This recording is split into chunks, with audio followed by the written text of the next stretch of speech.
Olá, boa noite a você. Este é o Jornal da Record. Justiça condena 6 pessoas por tráfico de drogas em esquema de troca de etiquetas de malas no Aeroporto Internacional de São Paulo. Polícia de Goiás faz a maior apreensão de explosivos da história do estado. O Jornal da Record já está no ar.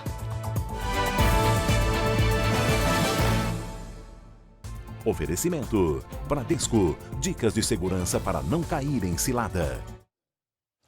A Justiça Federal condenou 6 integrantes de uma organização criminosa por tráfico de drogas no Aeroporto Internacional de Guarulhos, em São Paulo. O Aguiar Júnior traz os detalhes. Aguiar, como é que funcionava esse esquema? Boa noite. Boa noite, Salsi. Os criminosos fazem parte daquele mesmo grupo que trocava as etiquetas das malas dos passageiros no aeroporto de Guarulhos, em São Paulo. Em um dos crimes, a quadrilha trocou a etiqueta das malas de 2 brasileiras que acabaram sendo presas na Alemanha com 40 quilos de cocaína. Elas só foram liberadas 37 dias depois, quando as autoridades brasileiras descobriram o esquema.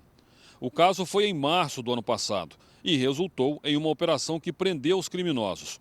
Com a decisão, os 2 principais chefes do grupo receberam penas de 26 e 39 anos de prisão.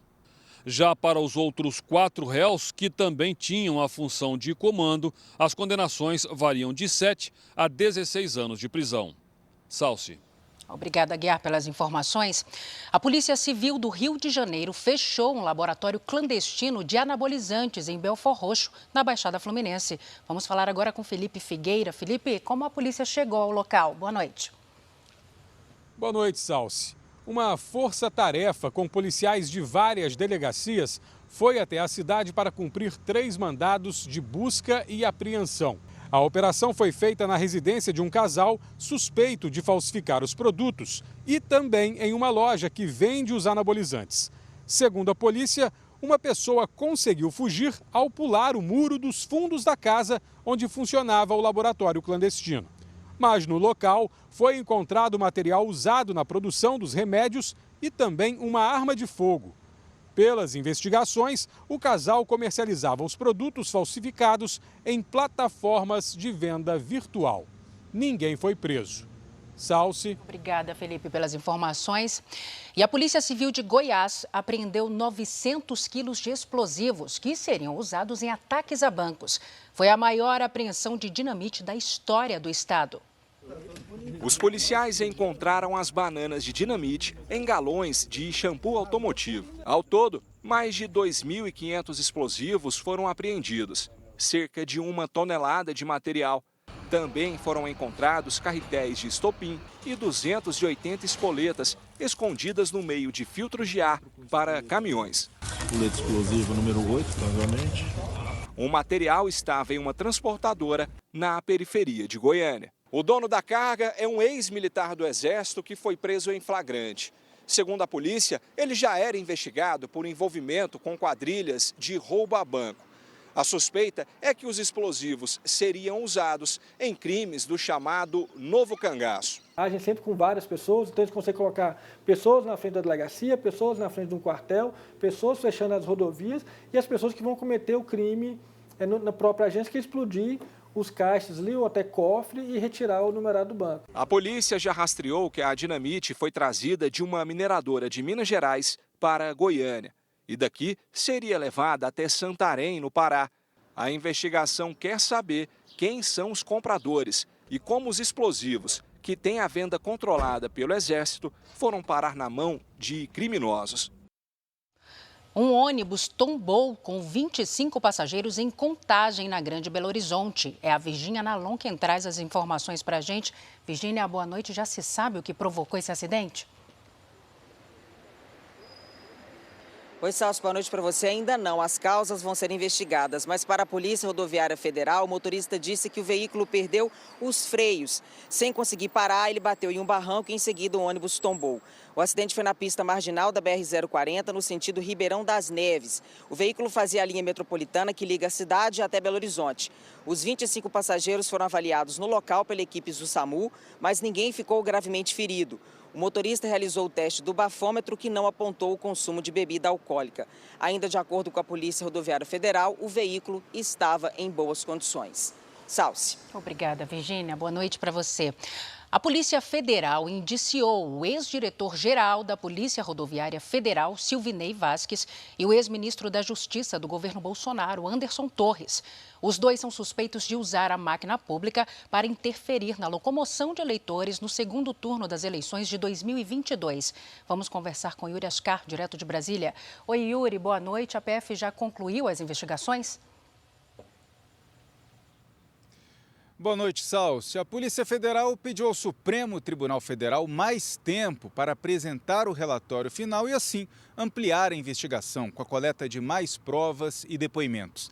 A PF indiciou, além de Silvinei Vasquez e Anderson Torres, mais 4 policiais federais que tinham sido cedidos ao Ministério da Justiça.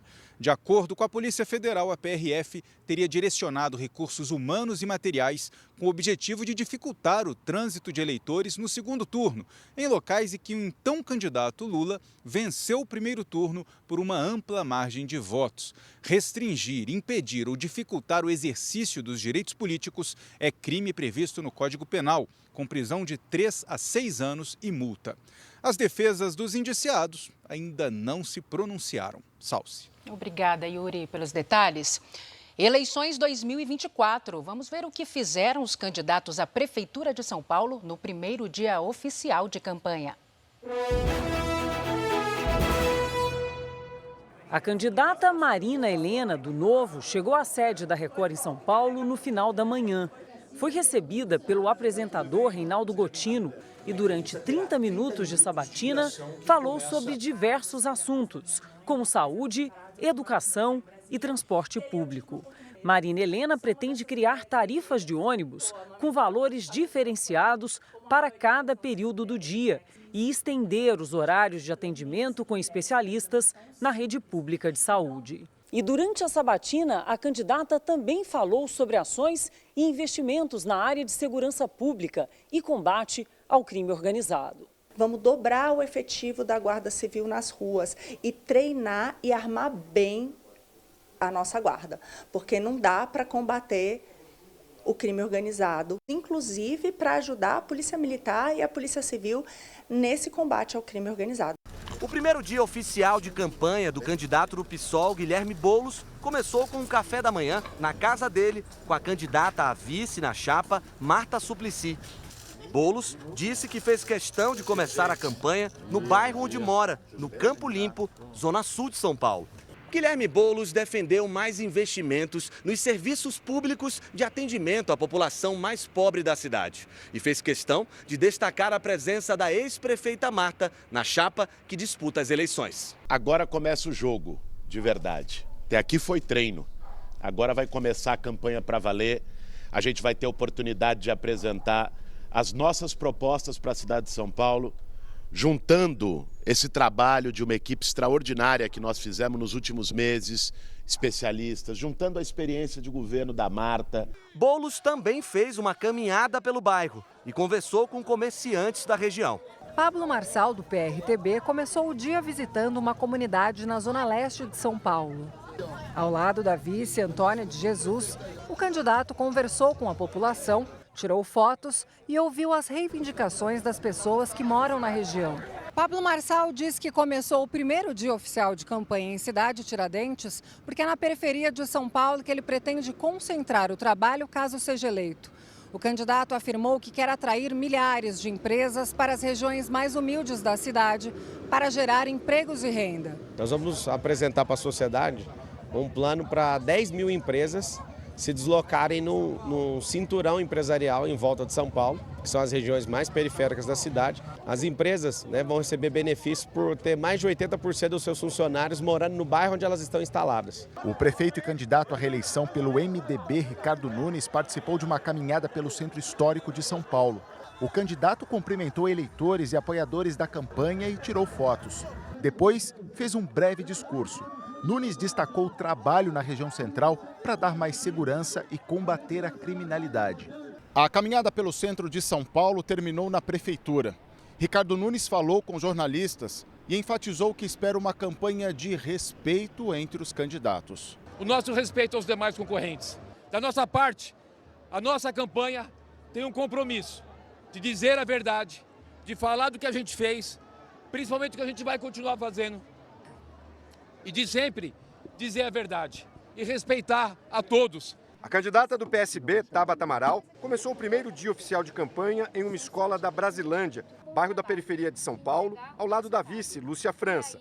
A candidata se reuniu com professores e mães de alunos em frente a uma escola municipal.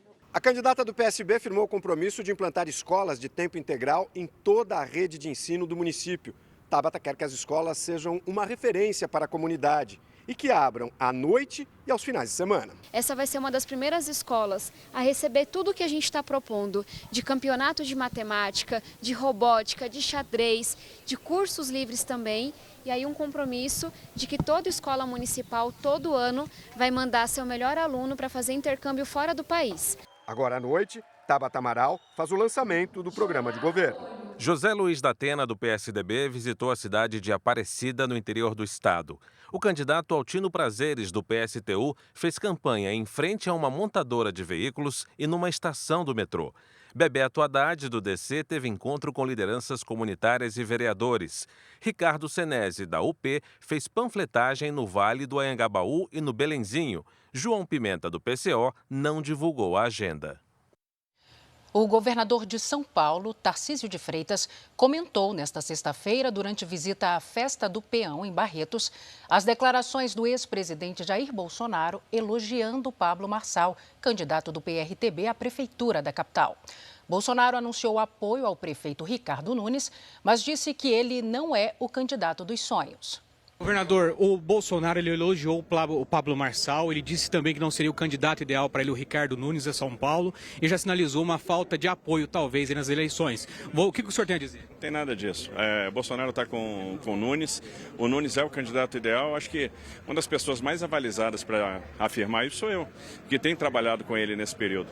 A gente está fazendo junto a obra de prevenção contra o enchente, a gente está fazendo junto a habitação, a gente está fazendo junto saúde, a gente está fazendo junto a recuperação do centro. Então, o Nunes tem sido um cara, primeiro, de grande coração, muito humilde, tem uma humildade muito grande. É difícil encontrar uma pessoa que chegou onde ele chegou, com a humildade que ele tem. Tem sido um companheiro de primeira hora do governo do Estado e é uma parceria que tem dado certo e que eu torço para que continue. Então, eu vou trabalhar muito pelo Nunes. Por unanimidade, o Supremo Tribunal Federal manteve a suspensão das emendas impositivas, que são aquelas em que o governo é obrigado a liberar verbas para estados e municípios por indicação de deputados e senadores. Os ministros do Supremo tinham até às 23 horas e 59 minutos da noite de hoje para votar por meio do sistema eletrônico da Corte. No início da noite, no entanto, todos já haviam votado e mantiveram por unanimidade a decisão de Flávio Dino. Na quarta-feira, Dino concedeu uma liminar suspendendo todas as emendas impositivas, que incluem as emendas PIX, aquelas direcionadas pelos parlamentares sem a necessidade de indicação do programa ou convênio a qual serão destinadas. Segundo a decisão do ministro Flávio Dino, a proibição acontece até que o Congresso Nacional estabeleça novas regras de transparência, rastreabilidade e eficiência para a liberação dos recursos. A determinação não inclui o dinheiro destinado a obras já em andamento e ações de atendimento à calamidade pública. Por ter sido uma decisão de apenas um ministro, agora é submetida aos demais magistrados da Corte. A decisão criou ruído entre os poderes nesta semana. Ontem, a Câmara dos Deputados, o Senado Federal e 11 partidos políticos pediram ao Supremo a suspensão da decisão do ministro Flávio Dino. No documento, eles questionam a legalidade e a constitucionalidade da decisão monocrática do ministro. Mas, durante a madrugada, o presidente do STF, Luiz Roberto Barroso, negou o pedido, alegando que não cabe ao presidente da Corte interferir em decisão de outro ministro. E depois que o STF manteve a suspensão do pagamento das emendas impositivas, a Câmara retomou a análise de 2 projetos que limitam a atuação dos ministros do Supremo. 2 propostas de emenda à Constituição foram encaminhadas hoje à Comissão de Constituição e Justiça da Câmara dos Deputados pelo presidente da Casa, Arthur Lira. Uma delas foi protocolada no último sábado pelo deputado Reinhold Stefanes, do PSD.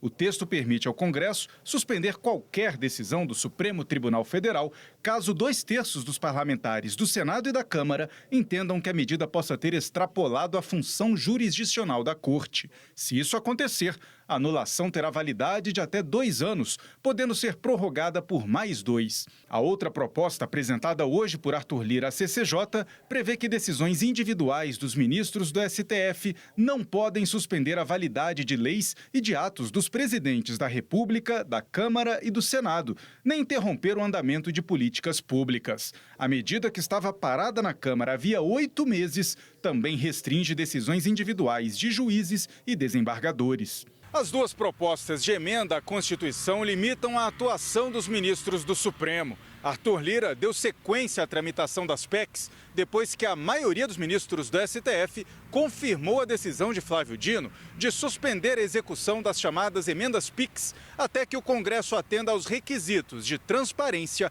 e rastreabilidade. As decisões individuais dos ministros do STF continuam valendo para suspender atos do Poder Executivo, como portarias. Mas cada decisão precisa ser confirmada pela maioria dos magistrados em até 30 dias para não perder a validade. O Centro Europeu de Controle e Prevenção de Doenças subiu o nível de alerta para Mpox no continente. O risco passou de baixo para moderado. A alteração veio um dia depois que a mais grave cepa do vírus foi detectada na Suécia. O órgão disse também que é altamente provável que a Europa tenha mais registros da nova variante da doença. A Agência Europeia de Medicamentos estuda a ampliação da vacina para adolescentes de 12 a 17 anos. Nesta sexta-feira, o Paquistão registrou o primeiro caso de Mpox no país. O exército ucraniano anunciou que avança até 3 quilômetros por dia no território russo. Em pronunciamento, o presidente Volodymyr Zelensky afirmou que o objetivo é avançar em todas as posições de guerra. O governo ucraniano afirma que quer aproveitar o sucesso da operação no território russo para negociar um cessar-fogo. Um assessor influente do presidente russo, Vladimir Putin, acusou a OTAN, a aliança militar do Ocidente liderada pelos Estados Unidos, de ajudar a Ucrânia no planejamento do combate em território russo, o que Washington nega. Este foi o Jornal da Record. Ouça essa e as outras edições dos boletins JR 24 horas, também nas plataformas de áudio. Outras informações no Fala Brasil, edição de sábado, que começa às 7h30 da manhã. Você fica agora com Fala que eu discuto. Boa noite para você. Excelente fim de semana. Cuide-se. Tchau.